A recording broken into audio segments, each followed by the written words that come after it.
Assalamualaikum warahmatullahi wabarakatuh. Perkenalkan, nama saya Siti Nurni Fidinana. Saya dari Program Studi Pendidikan Biologi semester 5 Universitas Islam Baritar. Di sini saya akan menyampaikan materi mengenai perubahan kurikulum 2013 untuk memenuhi tugas mata kuliah perencanaan pembelajaran yang diampu oleh Ibu Eva Nurul Mahalayati, MPD.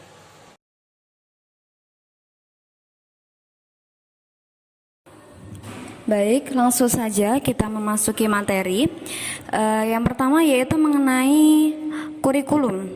Yang dimaksud dengan kurikulum yaitu seperangkat rencana dan pengaturan mengenai tujuan isi dan bahan pembelajaran serta cara yang digunakan sebagai pedoman dalam penyelenggaraan kegiatan pembelajaran untuk mencapai tujuan pendidikan tertentu.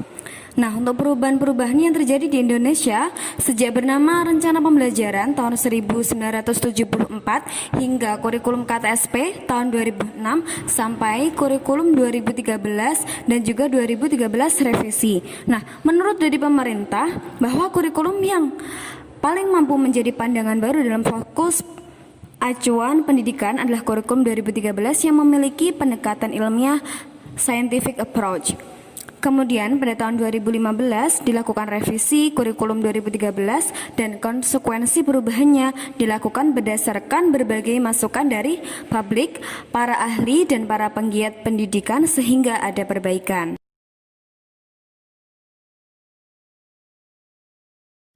Selanjutnya kita membahas mengenai bentuk revisi yang dilakukan pada kurikulum 2013. Yang pertama, merevisi landasan yuridis pelaksanaan kurikulum 2013 yaitu Peraturan Pemerintah Nomor 32 Tahun 2014 tentang Standar Nasional Pendidikan yang merevisi Peraturan Pemerintah Nomor 19 Tahun 2005. Revisi Peraturan Pemerintah Nomor 32 Tahun 2014 akan berdampak pada revisi Peraturan Menteri Pendidikan dan Kebudayaan yang jadi dasar pelaksanaan kurikulum pendidikan. Yang kedua, revisi atas Peraturan Pemerintah Nomor 32 Tahun 2014 akan berdampak pada revisi atas beberapa landasan konseptual, filosofis, pedagogis kurikulum 2013 yang selama ini dianggap bermasalah seperti kompetensi inti, kompetensi dasar, silabus, tematik integratif, desain buku ajar, dan juga sistem evaluasi dan penilaian. Yang ketiga, revisi pendekatan praktis dalam metode pelatihan guru terkait substansi, isi, dan keterampilan yang dibutuhkan.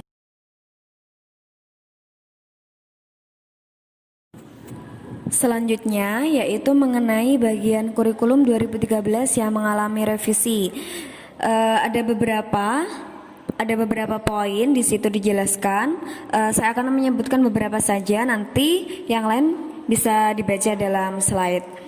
Yang pertama yaitu ada revisi konsep kompetensi inti untuk mengembalikan hakikat proses belajar yang melampaui kadar pengembangan sikap spiritual, sosial, pengetahuan, dan keterampilan. Kemudian ada revisi silabus karena telah terjadi logika terbalik. Kurikulum 2013 ternyata membuat silabus berdasarkan buku yang sudah dicetak, menyesuaikan dan menambahkan apa yang kurang. Kemudian pendekatan tematik integratif berubah menjadi materi pembelajaran. Kurikulum 2013 untuk sekolah dasar mengubah seluruh proses pembelajaran dalam format tematik integratif. Tematik integratif sesungguhnya sebuah metode belajar, bukan mata pelajaran.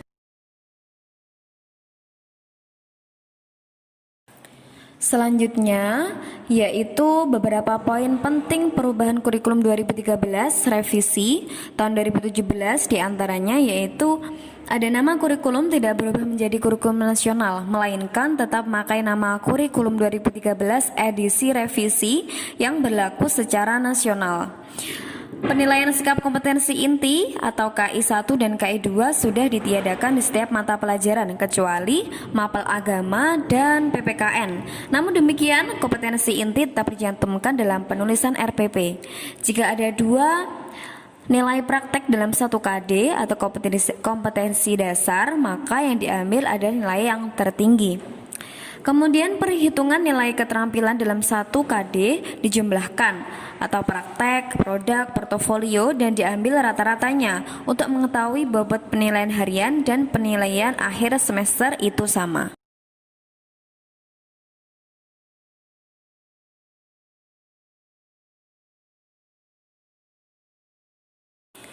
Baik, sekarang kita akan membahas mengenai hal-hal yang mendasari revisi kurikulum 2013, yaitu tidak ada kajian terhadap penerapan kurikulum 2006 yang berujung pada kesimpulan urgensi perpindahan kepada kurikulum 2013.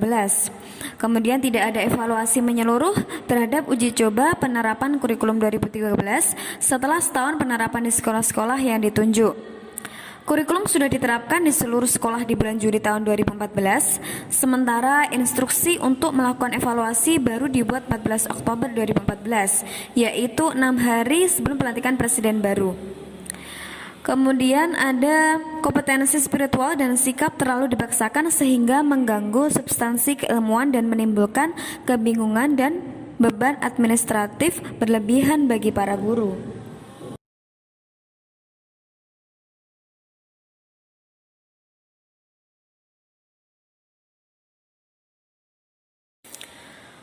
Oke, selanjutnya kita akan membahas mengenai standar kompetensi kelulusan. Jadi yang dimaksud dengan standar kompetensi kelulusan adalah kriteria mengenai kualifikasi kemampuan lulusan yang mencakup sikap, pengetahuan, dan keterampilan. Dan untuk tujuannya sendiri, yaitu sebagai acuan utama dalam pengembangan standar isi, standar proses, dan standar penilaian pendidikan, standar pendidik dan tenaga kependidikan, standar sarana dan prasarana, standar pengelolaan, dan standar pembiayaan. Untuk ruang lingkupnya, yaitu terdiri atas kriteria kualifikasi kemampuan peserta didik yang diharapkan dapat dicapai setelah penyelenggaraan masa belajarnya di satuan pendidikan pada jenjang pendidikan dasar, menengah. Baik, sekarang kita akan membahas mengenai dimensi sikap. Dalam slide sudah dijelaskan bahwa dimensi sikap tingkat SD, MI, SD, LB atau paket A, kemudian jenjang SMP, MTS atau SMP, LB atau paket B, kemudian jenjang SMA atau MA atau SMA, LB atau paket C. Pada umumnya sama, namun yang membedakan yaitu dari siswa harus memiliki perilaku yang mencerminkan sikap-sikap yang sudah dijelaskan itu. Kalau untuk tingkat SDMI itu sesuai dengan perkembangan anak di lingkungan keluarga, sekolah, masyarakat, dan lingkungan alam sekitar, bangsa, dan negara. Tapi kalau dalam jenjang SMP MTS itu ditambahkan pada kawasan regional. Sementara untuk jenjang SMP SMA MA atau di paket C itu ditambahkan dengan kawasan regional dan internasional. Jadi yang membedakannya disesuaikan dengan perkembangannya anak tersebut.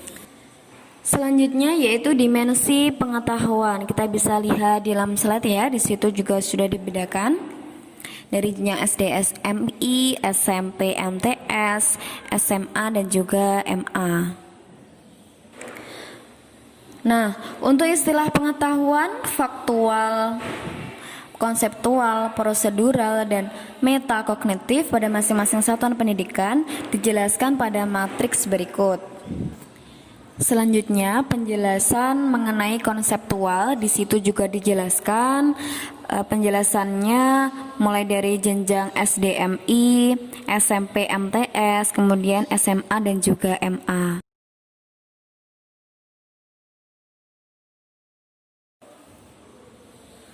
Nah, slide ini juga menjelaskan mengenai penjelasan dari prosedural dan metakognitif.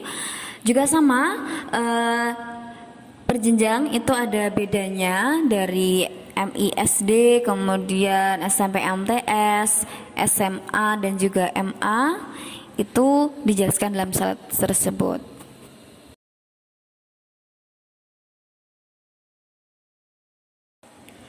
Kemudian kita membahas mengenai dimensi keterampilan.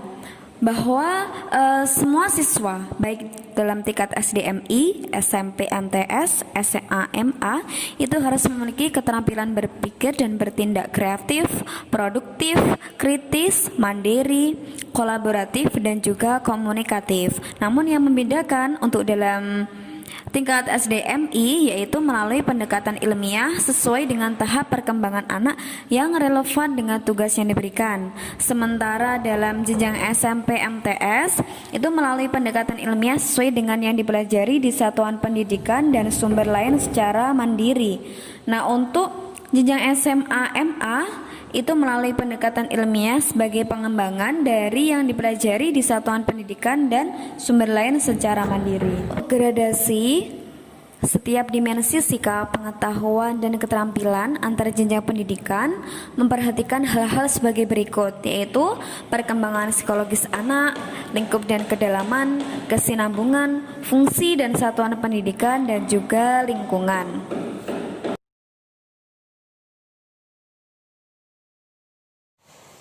Baik, demikian tadi paparan materi yang saya sampaikan.